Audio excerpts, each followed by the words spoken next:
Monique Paul, 8 februari 1964, Den Haag, Nederland. Milieuactivist, directeur Green Heritage Fund Suriname. Monique Suzanne Paul, die altijd al geïnteresseerd was in biologische wetenschappen en natuurbehoud, raakte vanaf 1999 betrokken bij natuurbehoud en milieueducatie, waaronder kleine waarnemingsonderzoeksprojecten. Nadat zij een verweesde luiaard uit het dierenasiel had opgevangen, richtte zij in 2005 het Green Heritage Fund Suriname op. Zij ontdekte de behoefte aan redding van luiaards, miereneters en gordeldieren als gevolg van verstedelijking.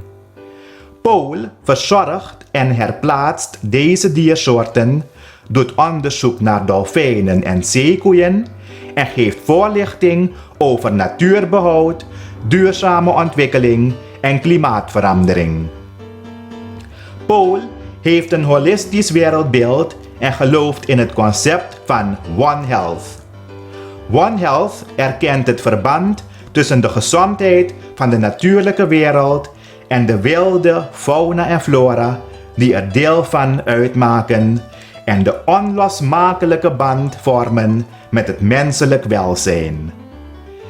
In 2015 kreeg zij wereldwijde erkenning met haar nominatie in de Amerikaanse Top 10 CNN Heroes. Ladies and gentlemen, please welcome the woman that proves sloth is a virtue, CNN hero Monique Poole.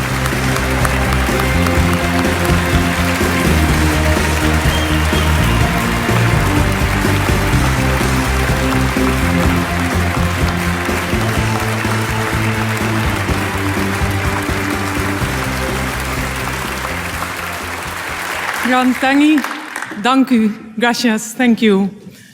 Pauls werk in natuurbehoud is wereldwijd vertoond door media waaronder National Geographic, BBC, Deutsche Welle, CNN en Conservation International.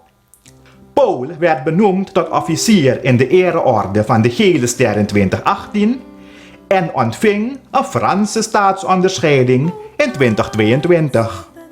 Odo, no sakayu fraga na grong. Als je de moed opgeeft, bereik je niets.